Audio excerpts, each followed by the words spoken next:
Assalamu alaikum dear students, how are you today? Good morning to all of you students. I'm your teacher Shugupta Kadir. So students, let's start. Today it is class 7th geography and our topic is today's topic is weather and climate. Students, you have already you are well known that we have completed this third part of the lesson, air structure of the atmosphere. We have completed these layers of atmosphere. Now today's our topic is weather and climate. What is weather and what is climate? इसमें हमें एक तो weather पढ़ना है और हमें पढ़ना है climate. These two things we have to read about.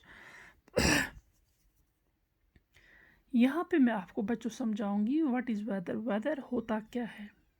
It is going to rain today. जैसे हम बच्चों देखते हैं कि आजकल सब तो गूगल पे सर्च करते हैं कि वेदर कैसा है, कैसे दिन, कल बारिश है, कल धूप है, कल ठंड पड़ेगी, कल क्लाउड्स होंगे, क्लाउडी होगा, सनी होगा. ये हम हर कोई बच्चा भी जानता है, बड़ा भी जानता है कि आज हर कोई काम पहले हम वेदर चेक करने के बाद डिसाइड करते हैं कि हमें कल क्या करना है वेदर के हिसाब से. ठीक है. देखो बच्चों हम हमारे घरों में आजकल बहुत काम रहते हैं. आप लोगों के घरों में भी खेती बाड़ी पे जाना होता है, बागों में जाना होता है काम करने के लिए हर जगह पे. तो हम पहले देख के करते हैं काम, वेदर देख के. ठीक है.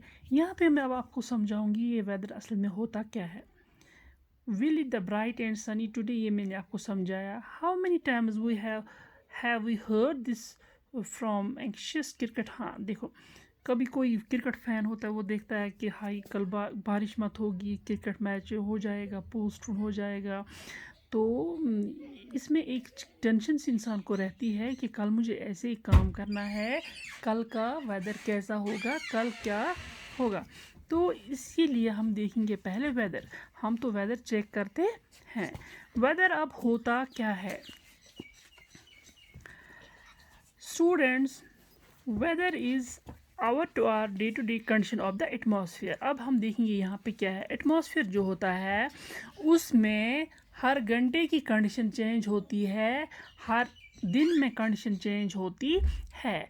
Hour to hour day to day मैं आपको यहाँ पे समझाऊंगी.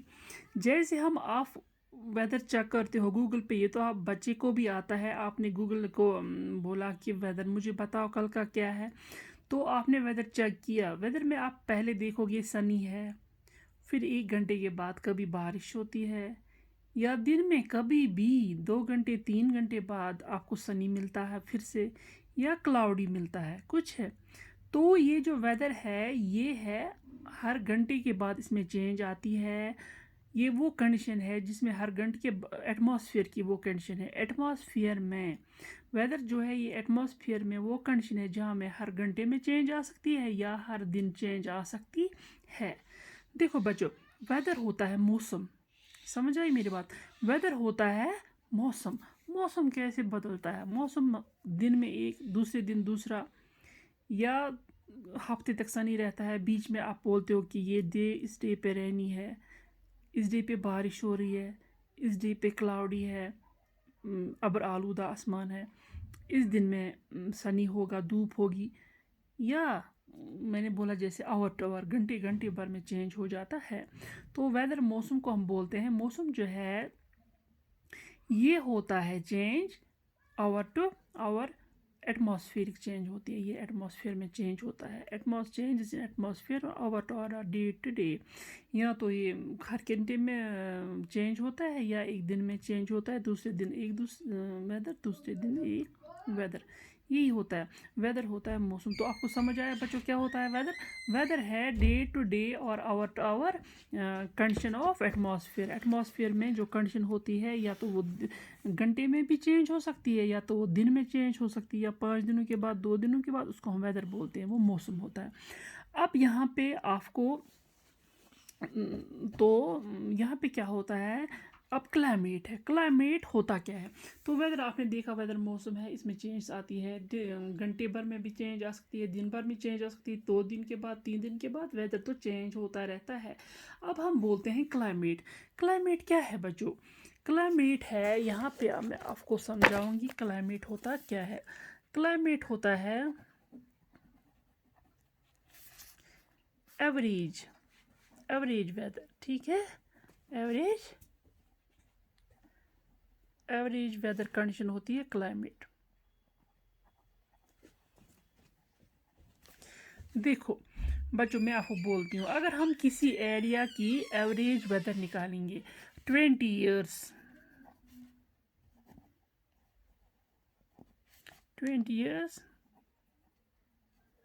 एवरेज, किसी एरिया की 20 साल पुरानी 20 साल की एवरेज निकालेंगे कि उस एरिया में वेदर कितना रहा।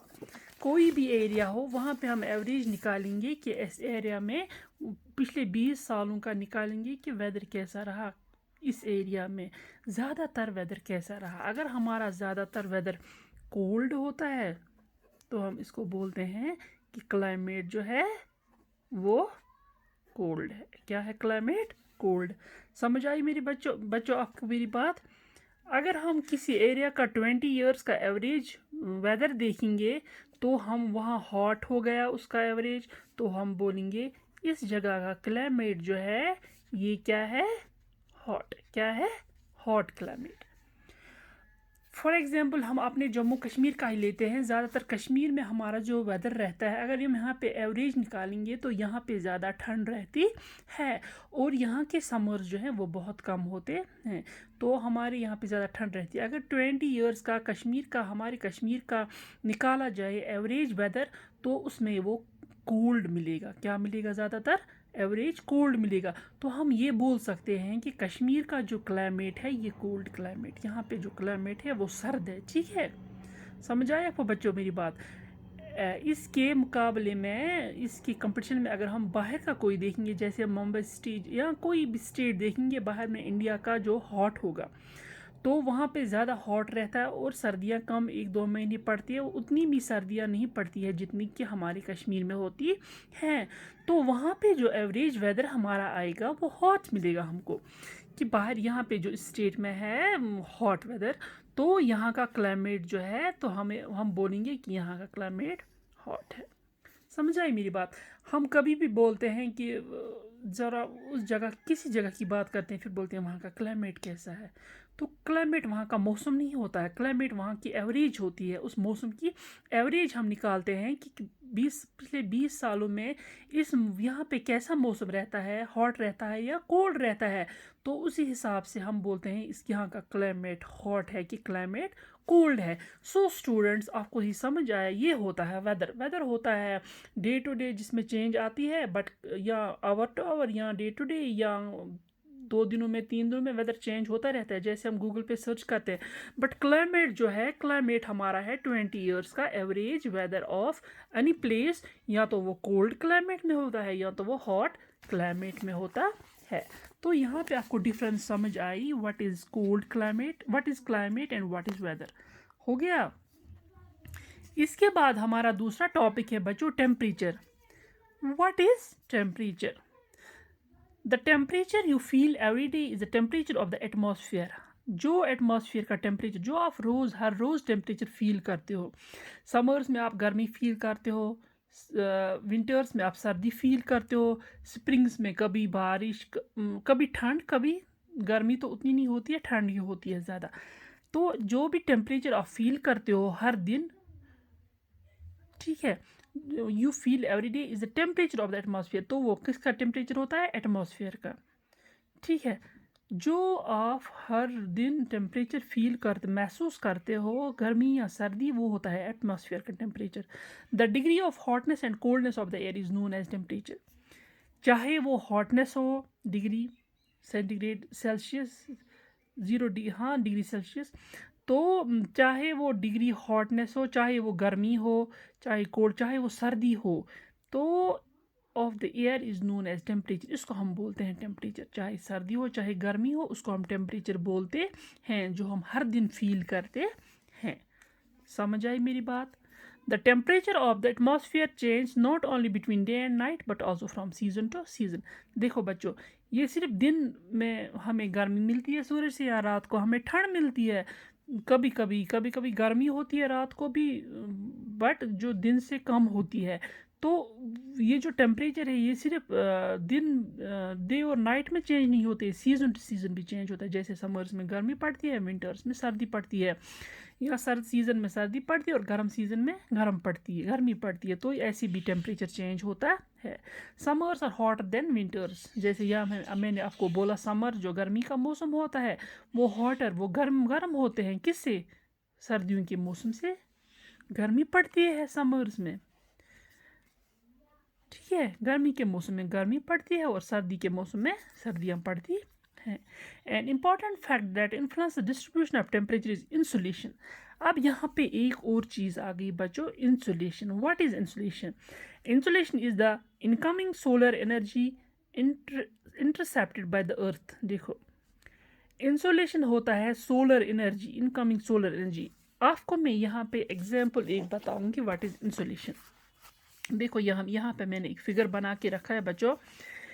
ये है सन, ये है अर्थ। ये जो मैंने बीच में निकाली है रेज, ये सन की रेज जो अर्थ पे पड़ती है, तो बीच में होता है इक्वेटर अर्थ के। तो जो यहाँ पे सीधी लाइन जाती है, जो इस लाइन पे पड़ती है सूरज की रोशनी, वहाँ पे गर्मी रहती है। और इसके बरअक्स जो साइड्स में जाती है सूरज की किरणें, पोल्स में, यहाँ पे पोल्स हैं, यहाँ पे इक्वेटर है, ये आपको पता है बच्चों, it's equator. These are poles. Poles पे क्या होता है?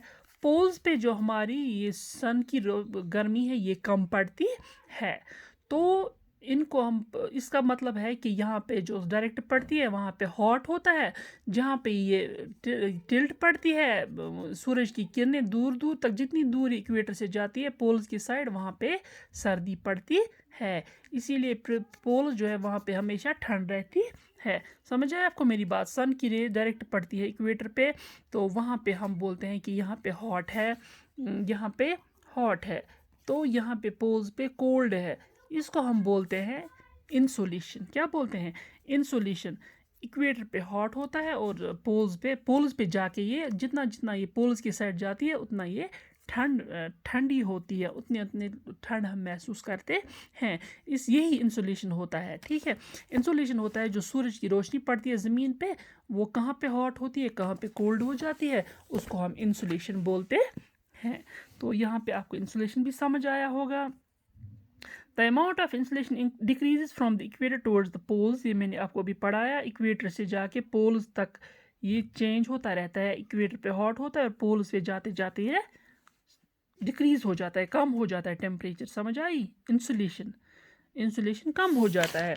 Therefore the temperature decrease in the same manner. तो टेम्परेचर भी डिक्रीज हुआ, इंसुलेशन कम पड़ती है, सूरज की रोशनी कम पड़ती है पोल्स पे, तो नेचुरली वहाँ का जो टेम्परेचर है वो भी डिक्रीज हो जाएगा।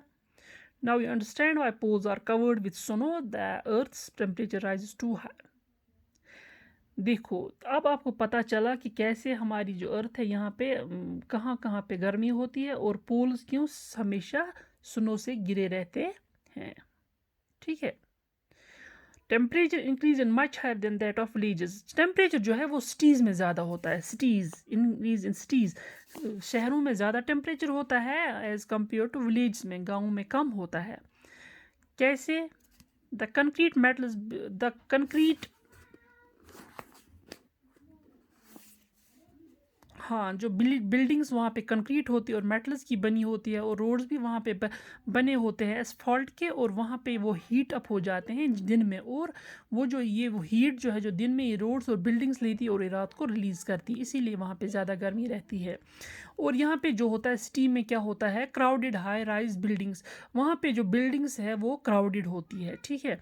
ऑफ द वहाँ पे बड़ी बिल्डिंग्स होती है वो क्राउडेड होती है, एक दूसरे के साथ साथ होती है, तो वो वहाँ पे वार्म जो है वार्म को ट्रैप करते हैं, अपने अंदर गर्मी को ट्रैप करते हैं, एंड वार्म एयर को, and thus raise the temperature in the cities. उससे सिटी में टेम्परेचर ज़्यादा रहता है। गाँव में क्यों नहीं ज़्यादा रहता है? क्योंकि यहाँ पे बहुत सारे मकान जो है हमारे घर वो दूर दूर होते हैं, और बीच में बहुत सारे पेड़ पौधे होते हैं, खेत होते हैं, जिसकी वजह से हमारे यहाँ पे ज़्यादा टेम्परेचर नहीं रहता है। तो बच्चों, हो गई आज का टॉपिक इंशाल्लाह हम कल एयर प्रेशर करेंगे स्टार्ट।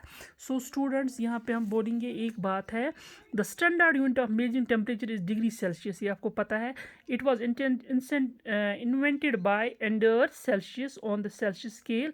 द वाटर जो है वो फ्रीज़ हो जाता है 0 डिग्री सेल्सियस पे और बॉयल हो जाता है, जब वाटर पानी उबलता है वो 100 डिग्री सेल्सियस पे उबलता है। और यहाँ पे एक चीज़ है, thermometer measures the temperature, thermometer measure, हाँ barometer measures atmospheric pressure, barometer से करते हैं हम measure. Rain gauge measures the amount of rain, जो अमाउंट रेन पड़ती है उसको हम रेन गॉज से हाँ मेजर करते हैं। Wind vane shows the direction of the wind, wind vane होती है जहाँ से, कहाँ से, नॉर्थ से, साउथ से, ईस्ट से, वेस्ट से, कहाँ से डायरेक्शन ऑफ विंड है वो दिखाती है। तो आज के लिए स्टूडेंट्स इतना ही, इंशाल्लाह कल हम दूसरे टॉपिक में दूसरा इंशाल्लाह एक्सटेंड करेंगे। टिल देन अल्लाह हाफिज़, स्टे होम।